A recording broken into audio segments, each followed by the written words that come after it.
नमस्कार, Anuj Kumar, Buddha PG college Kushinagar. एक बार फिर मैं एक टॉपिक डिस्कस करने जा रहा हूँ, very important topic, that is the disease. इसके प्रीवियसली क्लासेज में हम लोगों ने डिस्कस किया था कि पैथोलॉजी में क्या पैथोजन है और वो होस्ट सेल के अंदर कैसे इंटर करते हैं तो वो सिम्टम्स देते हैं, साइन देते हैं। फिर से उसको होस्ट सेल जो है रेजिस्ट करता है, रेजिस्टेंस, टॉलरेंस, इम्यूनिटी। एक बार फिर मैं इस टॉपिक को, disease topic, that is very important, very interesting, और इस समय तो ये बहुत और भी इंटरेस्टिंग हो गया है क्योंकि हम एक ऐसे डिजीज से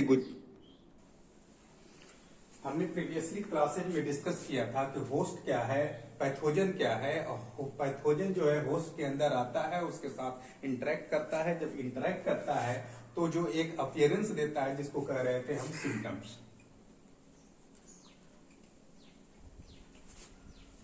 ये पैथोजन होस्ट के अंदर आता है। अगर ये इजिली होस्ट के अंदर इंटर कर जाता है, I am going to repeat this thing, क्योंकि ये चीजें जो है एक दूसरे से इंटर कनेक्टेड है। हम डिजीज के बारे में पढ़े, डिजीज को समझे, उससे पहले कुछ चीजों को हम समझ लेते हैं, बीच बीच में चीज आके।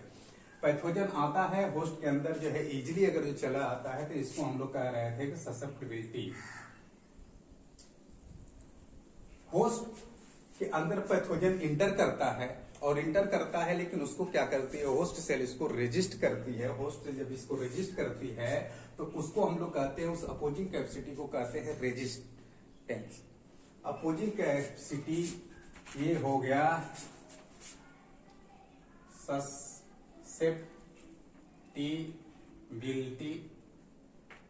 दूसरा जो है रेजिस्टेंस। एक चीज और हमने पढ़ा था, एक और चीज हम लोगों ने इसको डिस्कस किया था कि ये पैथोजन जो है होस्ट सेल के अंदर आना चाहता है, और होस्ट सेल के अंदर आता है तो होस्ट सेल इसको अपोज करता है। जब तक इसको अपोज करता है, उसकी इस जो है कैरेक्टर को हम कहते हैं that is the resistance power या रेजिस्टेंस। और ये कितना, how long is going to resist the pathogen, that is known as tolerance. और ये जो परमानेंटली जो है पैथोजन को अपने होस्ट सेल के अंदर इंटर नहीं कर देता है, होस्ट अपने सेल को इंटर नहीं करने देता है। और जब इंटर नहीं करने देता है तो कितने देर तक इंटर नहीं करने देता है, या तो परमानेंटली इसको इंटर नहीं करने देता। जब परमानेंटली इंटर नहीं करने देता है तो इस प्रोसेस को हम लोग कह रहे थे इम्यूनिटी। ये चीजें एक दूसरे से इंटर रिलेटेड है। हमने एक और टर्म की बात की थी, दैट इज इन्फेस्टेशन। और क्या था इन्फेस्टेशन? जब पैथोजन जो है होस्ट सेल के ऊपर सरफेस पे आता है, but it doesn't enter the with in the host cells and doesn't inter, that is infestation. अगर ये होस्ट सेल के अंदर जाता है, इंटर कर जाता है, enter and establishment within the host cell, तो उसको हम एक टर्म दे रहे थे, दैट इज द इन्फेक्शन। अब तो हमारी बात जो मेन थीम जो है दैट इज द इन्फेक्शन। ये जब पैथोजन जो होस्ट सेल के अंदर आता है और होस्ट सेल के अंदर आता है, एंट्री करता है, एंट्री करने के बाद एस्टेब्लिश कर जाता है और कुछ जो है अपीयरेंस शो करता है। जब कुछ अपीयरेंस शो करता है, जिसको हम लोग कह रहे थे कि ये क्या है, सिम्टम्स। और जब अपीयरेंस शो करने लगे, उसके अंदर एस्टेब्लिश कर जाए, अपना सिस्टम डेवलप कर ले, तो इस डेवलपमेंट को एक प्रोसेस था, that is the known as disease. अब हम आते हैं मेन टॉपिक अपने डिजीज पे कि आखिर में डिजीज है क्या। एंट्री कर दिया होस्ट सेल के अंदर, इसकी एंट्री हो गई, एस्टेब्लिश कर दिया। एस्टेब्लिश करने के बाद जो है होस्ट सेल पे कुछ जो है अपीयरेंस शो करने लगा, जिसको हम लोग कह रहे थे कि क्या है, वो सिम्टम्स है। वन थिंग मोर, अगर जो वो symptoms appears by the host cell, ऐसा अपीयरेंस जो कि external appearance appears by host cell, that was the symptoms. और उसको कोई दूसरा ऑब्जर्व कर रहा है, that was the sign. Sign and symptoms, दो चीजों में हम लोगों ने ऑलरेडी सब चीजें डिस्कस कर चुके थे। हम आ रहे हैं डिजीज पे। डिजीज डिजीज एक ऐसा प्रोसेस है जो कि एक्सटर्नल ऑर्गेनिज्म द्वारा, माइक्रो ऑर्गेनिज्म द्वारा काज करता है। और कहना है कि जब ये काज करता है तो होस्ट की फिजियोलॉजी, मॉर्फोलॉजी, एनाटॉमी में कोई क्या हो, एबनॉर्मलिटी आ जाए। अब तक हम लोग पढ़ते आ रहे हैं कि एनी एक्सटर्नल माइक्रो ऑर्गेनिज्म, जिसको हम लोग नाम दे रहे थे क्या, pathogens. Any external organism that can cause the disease means उसके फिजियोलॉजी, मॉर्फोलॉजी, एनाटॉमी और में कोई एबनॉर्मलिटी कर दे, कोई चेंजेज ला दे, तो उसको हम लोग क्या कह रहे थे कि वो क्या है, पैथोजन। पैथोजन का लिटरली मीन्स हम लोग ने डिस्कस किया था कि it is made of two word, pathos. Pathos means suffering, pathos means suffering, और दूसरा था जेंस। जेंस का मतलब कोई माइक्रो ऑर्गेनिज्म, दूसरे शब्द में इसको हम लोग जर्म भी कहते हैं। जर्म ऐसा जो है, ऐसा कोई micro organism that can cause the adverse effect, that is the germ. ये जर्म्स क्या हो सकते हैं, इस समय हम लोग देख रहे हैं वायरसेस। ये जर्म क्या हो सकते हैं, बैक्टीरिया। ये जर्म क्या हो सकते हैं, फंजाई। जर्म नहीं, लेकिन कुछ ऐसे पार्टिकल भी हैं जैसे कि freons, विरियॉन्स, infecting particle that can cause या that can make the changes within the host cell, and that was the external microorganism also known as pathogen। और ये पैथोजन जो इसके होस्ट सेल के अंदर आता है और जो फिजियोलॉजी में, मॉर्फोलॉजी में, एनाटॉमी में कोई एबनॉर्मलिटी शो कर दे, उसको क्या कह रहे थे, डिजीज कह रहे थे। वायरसेस हम लोग जानते हैं, वायरसेस का लिटरली मीन हम will discuss in later on. Viruses, bacteria, fungi, इसको हम लोग अगले कुछ क्लासेस में डिस्कस करेंगे। इसलिए आज जो है वायरसेस का लिटरली मीन था, इसका मीन था वायरस। दो शब्दों से मिलकर बना होता था, वाय प्लस रस। इंडिया में रस मतलब पीने लायक पदार्थ, ऐसा कोई पदार्थ जो कि क्या हो, पीने लायक है, उसको कहते थे रस। वाय मतलब रस, वाय मतलब विषैला, poisonous substance that can be drinkable, that was a literal mean of viruses. इसका मतलब है कि ऐसा लिक्विड जो कि क्या हो, पॉइजनस है, that is known as virus. Will discuss later on in next classes about the viruses. Bacteria, bact plus area. Bact ऐसी जगह जो कि उसको खाली कर दे, बैक्टीरिया। फंजाई ऐसा सब्सटेंस है ऑफ क्लोरोफिलस जो कि डेड और डिकेइंग पे ग्रो करता है, और भी इसके डिस्कस करेंगे हम लोग। ऐसे क्या थे, फंजाई, फ्रियॉन्स, कभी कभी जो प्रोटीन्स जो है, ये तो जो है क्या है, अगर जो सही से इसकी फोल्डिंग हो जाए, सही से एक के ऊपर एक हो जाए, एक के ऊपर जुट जाए, तो ये क्या करता है, क्रिएटिव है। लेकिन अगर जो यही जो इसकी मिस फोल्डिंग हो जाए, तो इसको क्या कहते हैं, फ्रियॉन। खैर, इसके बारे में हम लोग बाद में डिस्कस करेंगे। जर्म्स वायरस से हो सकता है, बैक्टीरिया, कोई microorganism that may be the harmful that was the germs. और ये हार्मफुल सब्सटेंस जो है होस्ट सेल के इंटर करे और इंटर करके नेगेटिव इफेक्ट डाले, that I known as pathogens. और ये पैथोजन जब होस्ट सेल के अंदर जाता है और उसके डिटरमिनेंट इफेक्ट डालता है, तो उसकी फिजियोलॉजी में चेंज हो जाती है, मॉर्फोलॉजी में चेंज हो जाती है, एनाटॉमी में चेंज हो जाती है, कोई एबनॉर्मलिटी आ जाए, that is the known as disease. अब तक के हमको ये हम लोग अब तक तो हम लोग ऐसा डिस्कस करते थे कि डिजीज वो है जो कि फिजियोलॉजी, एनाटॉमी, मॉर्फोलॉजी में चेंज कर। लेकिन क्वेश्चन, एक बड़ा इंपॉर्टेंट क्वेश्चन यहाँ रेज होता है, पेड़ की टहनी कट जाए, morphologically change, may be the physiologically change. किसी आदमी है, उसका हाथ कट जाए, उसमें भी मॉर्फोलॉजिकली, फिजियोलॉजिकली जो भी हो चेंजेज आ सकते हैं। क्या इट इज डिजीज? क्या ये भी डिजीज है? क्वेश्चन इज दैट, हम कह रहे हैं दूसरे एक शब्दों में कि फिजियोलॉजी मॉर्फोलॉजिकली एनाटॉमिकली चेंजेज ऐसे हों जो कि क्या हो, उसमें चेंज हो जाए, दैट इज द डिजीज। लेकिन दूसरे शब्दों में क्या, पेड़ की टहनी कट जाती है, मॉर्फोलॉजिकली चेंज हो जाता है। आदमी का हाथ कट जाता है, मॉर्फोलॉजिकली फिजियोलॉजी चेंज हो जाती है, सर बुखार और सब क्या चीजें हो जाएंगी, वाट दैट इज डिजीज।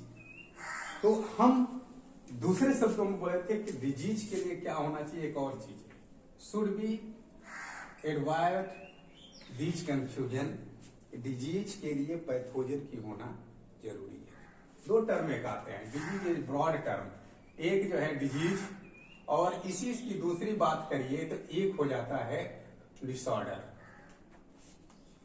एक जो है डिसऑर्डर और एक क्या है, disease. Literally mean for avoid confusion, disorder is एक डिजीज ब्रॉड टर्म है। एक तरह से आप देख लीजिए तो ऐसे कोई चेंजेस जो कि लिविंग के थ्रू हो, नॉन लिविंग के थ्रू है, that is disorder.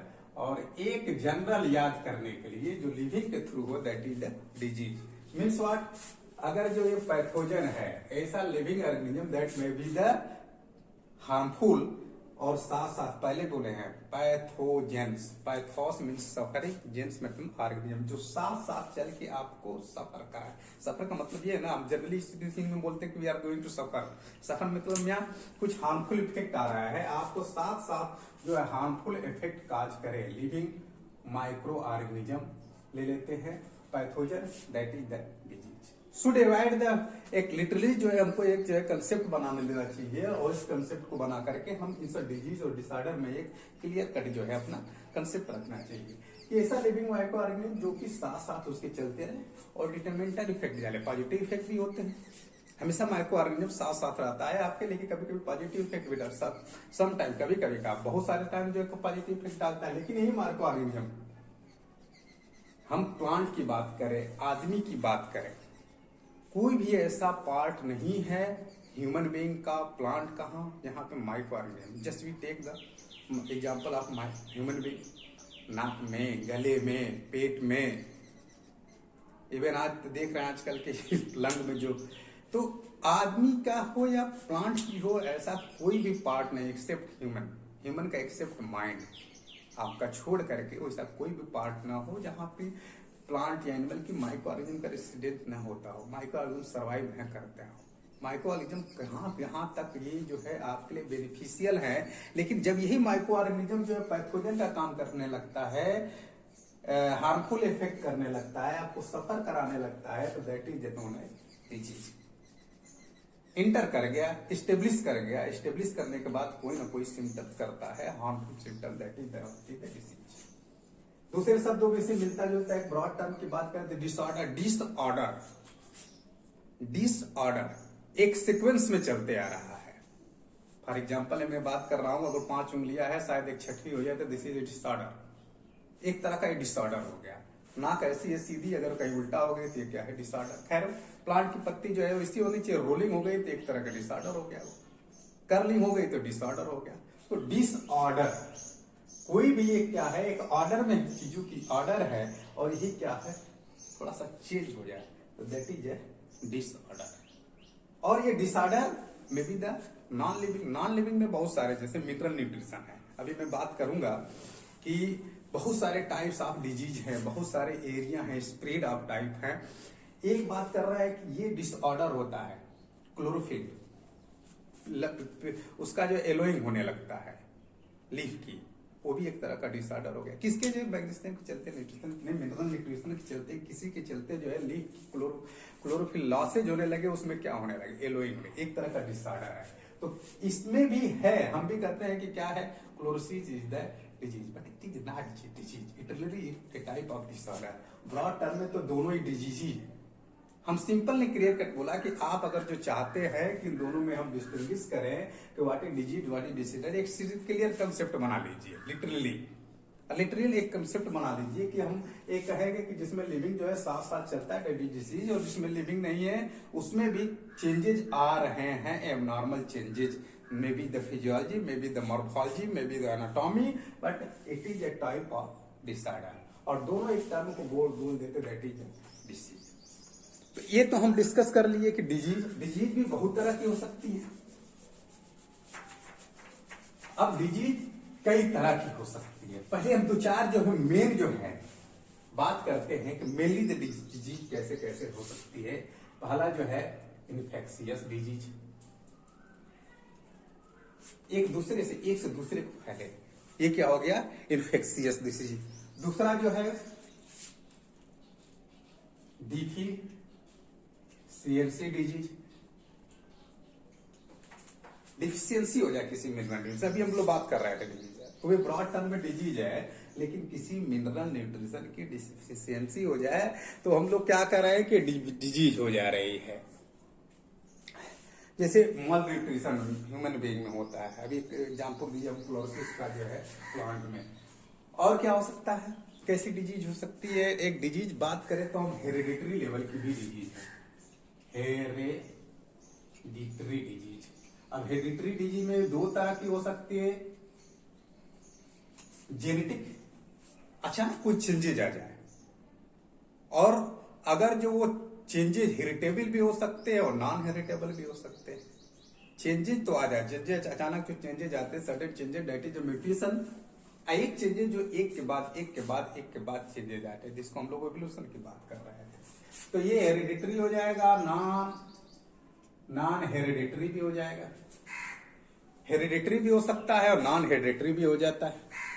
Non genetic एक तरह से कहा जाए, नॉन जेनेटिक। हेरिडिटरी में बहुत सारी डिजीजेज आ सकती है जो कि हेरिटेबल अचानक चेंज हो जाए, और दैट कैन बी हेरिटेबल। अब फिजियोलॉजिकल डिजीजेज हो जाती है। फिजियोलॉजिकल डिजीज, फिजियोलॉजी में चेंज हो जाए, फिजियोलॉजिक चलते डिजीज हो जाए। डिजीज चाहे कोई भी 3 तरह के माइक्रो ऑर्गेनिज्म इफेक्ट करता है। 3 तरह से कहा जाता है, फॉर्म्स में, फंक्शन में, और फिर इसका क्या है, इम्पैक्ट। फॉर्म किस फॉर्म में है, बैक्टीरिया फॉर्म में है, वायरस फॉर्म में है, एलगी के फॉर्म में है, किस फॉर्म में है, और फॉर्म है तो क्या फंक्शनली को इफेक्ट कर रहा है, फिजियोलॉजी में चेंज कर दे रहा है आपके, टाइप ऑफ फंक्शनली चेंज। फिर इम्पैक्ट क्या होगा, क्या चेंजेज आ रहा है, एनाटॉमी में भी, मॉर्फोलॉजी में भी चेंजेज आ रहा है। तो 3 ही तरह से जो है ये माइक्रो ऑर्गेनिज्म आपको इफेक्ट कर रहा है, किस फॉर्म में, क्या फंक्शन, क्या इम्पैक्ट।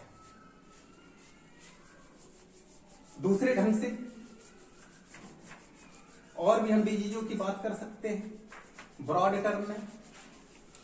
टर्म में और डिजीजों की बात कर सकते हैं। जैसे कुछ टर्मोलॉजी की बात करते हैं, जैसे सिंपली एक जो हो जाएगा कम्युनिकेबल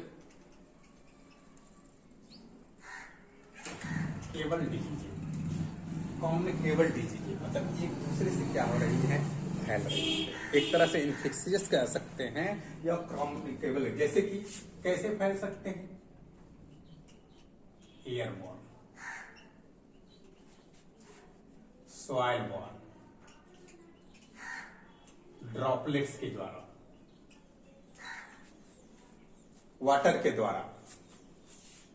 और इसमें भी हो सकता है, अगर एयर से फैल रही है, सॉइल से फैल रहे हैं, वाटर से फैल रहे हैं, तो या तो डायरेक्ट इफेक्ट कर देगा, इससे करोना है, डायरेक्टली इनडायरेक्टली दोनों से इफेक्ट करता है। मे be the airborne direct effect कर दे या इनडायरेक्ट इफेक्ट कर दे। कोई टच में आया, कम्युनिकेबल डिजीज एयर से, वाटर से, इसी से हो सकती है, दैट में भी इफेक्ट डायरेक्टली या इनडायरेक्टली। डायरेक्ट टच में कोई आया, उससे क्या, उसको स्प्रेड हो गया। एक इनडायरेक्टली आया, प्रोपेगुल्स, स्पोर जो है किसी जो है सरफेस पे गिरे हुए हैं, और फिर वो सरफेस जो है फिर आ रहा है, और फिर जो है कोई जाके टच किया, तो फिर क्या हुआ, वो हो गया। डायरेक्ट हो सकता है, इनडायरेक्ट हो सकता है। ये डिजीज जो है क्या नाम है, फीकल या ओरल भी स्प्रेड हो सकते हैं, दैट इज द कम्युनिकेबल। दूसरी कुछ सब डिजीजेज है जो कि क्या है, नॉन कम्युनिकेबल है, नॉन कम्युनिकेबल। जैसे इनका एक हो तो जाए लेकिन स्प्रेड नहीं होते हैं, that is the non communicable. हम वन बाई वन जो है इन डिजीजों का एक लिस्टिंग कर दे रहे हैं, जैसे कि हम one by one type of disease कितनी है उसकी एक लिस्टिंग हो जा रही है। जैसे पहला हो जा रहा है इन्फेक्शियस डिजीज, इन्फेक्शियस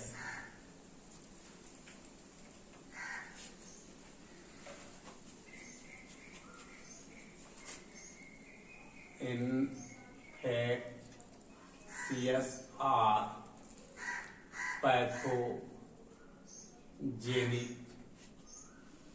डिजीज, एक दूसरे से क्या होती है, फैलती हैं, एक दूसरे से ये फैल रही हैं और जो है स्प्रेड होती है।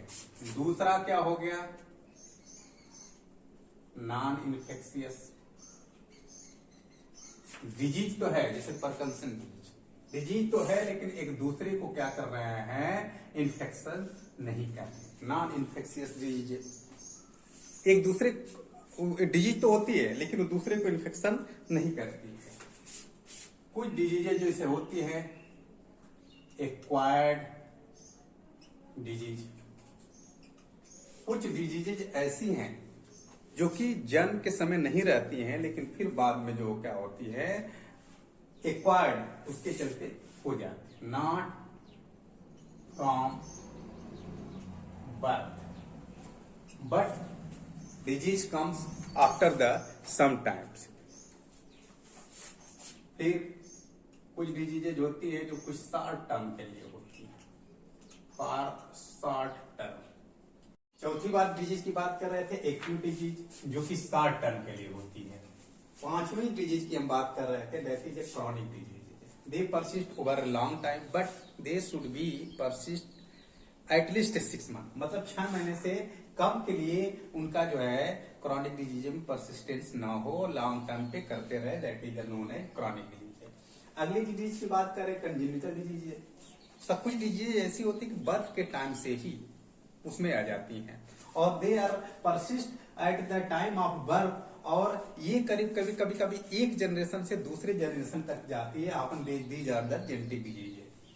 जेनेटिक डिजीज है, कुछ ऐसी होती है डिजीज सडन चेंजेस, मैंने बात किया था म्यूटेशन की, ऐसे चेंजेस जो सडन हो जाए, ऐसे डिजीज जो सडन हो जाए but that can not be irritable, that is known as genetic disease है। कुछ ऐसी डिजीज है, कोई डिजीज ऐसे हेरिडिटरी, म्यूटेशन के चलते आ तो जाए, म्यूटेशन से चलते हो तो जाए, और that can be inheritable, that is the hereditary disease. हम बड़ा इंपॉर्टेंट जो है और बड़ी इंटरेस्टिंग एक डिजीज की बात कर रहे हैं जैसे इलेक्ट्रोजेनिक डिजीज है। कुछ जो होती है कि हम अननोन सोर्स से मेडिकल के लिए गए, ट्रीटमेंट के लिए गए, और वहां जाने के बाद ये होता है कि कुछ जो है मेडिकल इंटरवेंशन के चलते, मेडिकल ट्रीटमेंट के चलते आपको डिजीज हो जाती है, आपको पता नहीं। कुछ दवाओं का साइड इफेक्ट होता है, वो दवाओं के चलते डिजीज हो जाती है। ऐसे डिजीज को कहते हैं electrogenic disease, they are due to the caused by the medical intervention. और लास्ट में हम एक बात और डिस्कस कर रहे हैं तो इडियोपैथिक डिजीज। कुछ डिजीज होती है हमको हो तो गई लेकिन उसको हमको सोर्स नहीं मालूम है, they are caused by the unknown sources, these are the known as the idiopathic disease. ये तो हम लोग डिजीज टाइप ऑफ डिजीज कैसे कैसे और मोर डिस्कस कर सकते हैं। कितनी डिजीज है, एटलीस्ट 10 डिजीजों की बात तो हम कर लिए, ये हो सकती है परसिस्ट करती है। अब हम स्प्रेड के तरीकों के बाद में जो है स्प्रेड पे जो है स्प्रेड के डिजीज के स्प्रेड के बेसिस पे भी हम कई तरह के डिजीजों की बात कर सकते हैं, जैसे कि इंडेमिक डिजीज, जब वायरुलेंट स्पीसीज जो इन्फेक्टिव स्पीसीज जो है बढ़ने लगती है और एक पर्टिकुलर एरिया या पर्टिकुलर पॉपुलेशन को अफेक्ट कर दे तो ऐसे डिजीज को कहते हैं इंडेमिक। दूसरा इपिडेमिक, यही जो है डिजीज जो है वायरुलेंट डिजीज लार्ज नंबर में करने लगे, कंट्री लेवल पे करने लगे, कम्युनिटी लेवल पे करने लगे, तो इसको कहते हैं इपिडेमिक। यही इपिडेमिक वायरुलेंट स्पीसीज कई कंट्री को एक साथ करने लगे, लार्ज लेवल पे, कंटिनेंट लेवल पे, कंट्री लेवल पे अफेक्ट करे तो इसको कहते हैं पेंडेमिक। एक जो स्पोरेडिक डिजीज की बात करते हैं, स्पोरेडिक डिजीज जैसे कि इरेगुलरली, इनफ्रिक्वेंटली जो डिजीज का स्प्रेड हो तो उसको कहते हैं स्पोरेडिक। पैंडेमिक, इस समय हम कोरोना वायरस की बात कर रहे हैं, this is a pandemic disease. It is a type of epidemic disease but it can be pandemic. एक से ज्यादा कंट्री पे, कंटिनेंट लेवल पे स्प्रेड करने लगे तो ऐसे डिजीज को हम कहते हैं पैंडेमिक डिजीज। इसी जब एक पर्टिकुलर कम एरिया में हो, कम पॉपुलेशन करो, इंडेमिक फिर जो है लार्ज नंबर